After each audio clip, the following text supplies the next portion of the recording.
Rehabilitation council of India বা RCI এর তো অনেকগুলো গুরুত্বপূর্ণ কাজের ক্ষেত্র আছে, তাই না?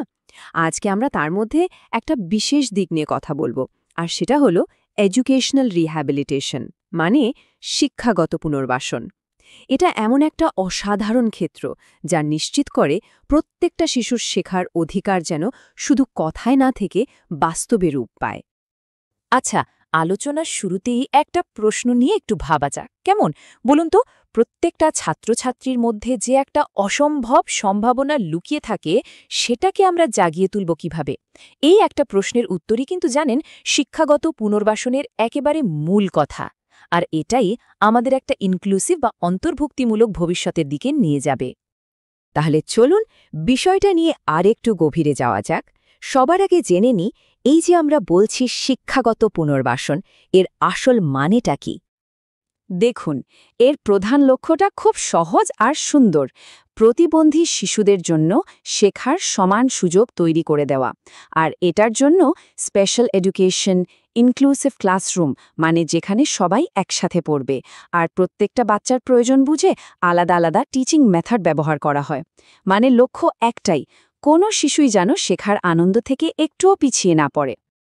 তো মনে প্রশ্ন আসতেই পারে, এই ফিল্ডটার মূল উদ্দেশ্যগুলো ঠিক কি কি? কেন এই শিক্ষাগত পুনর্বাসন ব্যাপারটা এতটা জরুরি? এর আসল লক্ষ্যটা কি?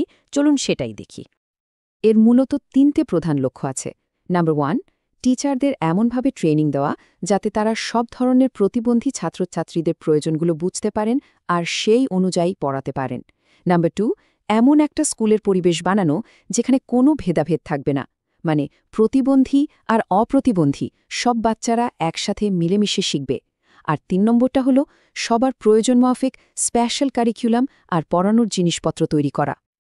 আচ্ছা, এই যে এত সুন্দর একটা স্বপ্নের কথা আমরা বলছি, মানে ইনক্লুসিভ এডুকেশনের স্বপ্ন, এটাকে বাস্তবে রূপ দেন কারা? চলুন এবার সেই মানুষগুলোর কথা একটু জেনে নিই, যারা একদম ফ্রন্ট লাইনের থেকে এই দারুণ পরিবর্তনটা আনছেন। আসলে এই ফিল্ডে যারা কাজ করেন তারা শুধু প্রফেশনাল নন, তারা সত্যিকারের চেঞ্জ মেকার।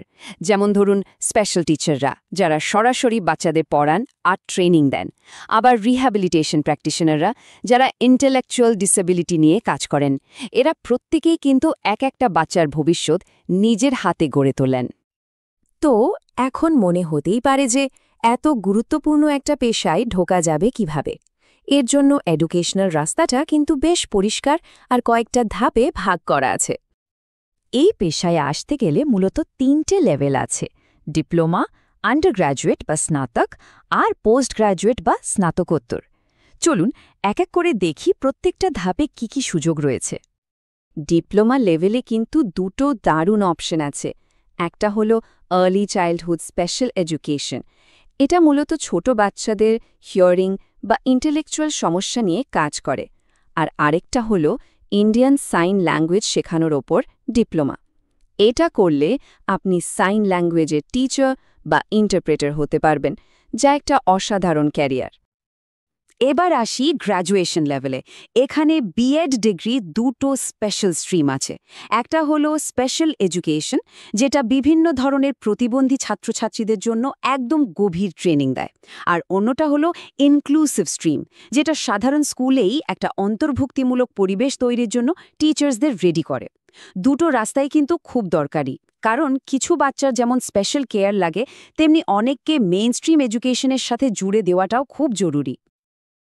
আর যারা এই বিষয়ে আরও গভীরে যেতে চান, মানে এক্সপার্ট হতে চান, তাদের জন্য পোস্ট গ্র্যাজুয়েশন লেভেলেও দুটো পথ খোলা আছে। একটা হলো এম.এড ইন স্পেশাল এডুকেশন। এটা মূলত টিচারদের ট্রেনিং দেওয়া আর কারিকুলাম ডিজাইনের ওপর ফোকাস করে। আর অন্যদিকে আছে এম.এ ইন এডুকেশন। এটা করলে আপনি রিসার্চ, পলিসি মেকিং বা বড় আকারের এডুকেশনাল প্ল্যানিং নিয়ে কাজ করার সুযোগ পাবেন। এতক্ষণ ধরে আমরা যে এডুকেশনাল পাথওয়ে নিয়ে কথা বললাম, চলুন এবার পুরো জিনিসটা এক নজরে দেখে নিই, তাহলে ক্যারিয়ারের পুরো ম্যাপটা বুঝতে খুব সুবিধে হবে। এই টেবিলটা দেখুন, পুরো ক্যারিয়ারের রাস্তাটা কি সুন্দরভাবে দেখানো হয়েছে।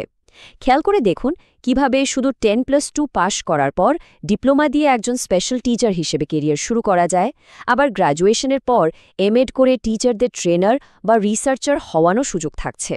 মানে ডিপ্লোমা থেকে শুরু করে পোস্ট গ্র্যাজুয়েশন পর্যন্ত প্রত্যেকটা স্টেপই আপনাকে আরও বড় দায়িত্ব নেওয়ার জন্য তৈরি করে দেবে। শেষ করার আগে একটা কথাই বলবো, এডুকেশনাল রিহ্যাবিলিটেশন শুধু একটা ক্যারিয়ার নয়, এটা একটা মিশন।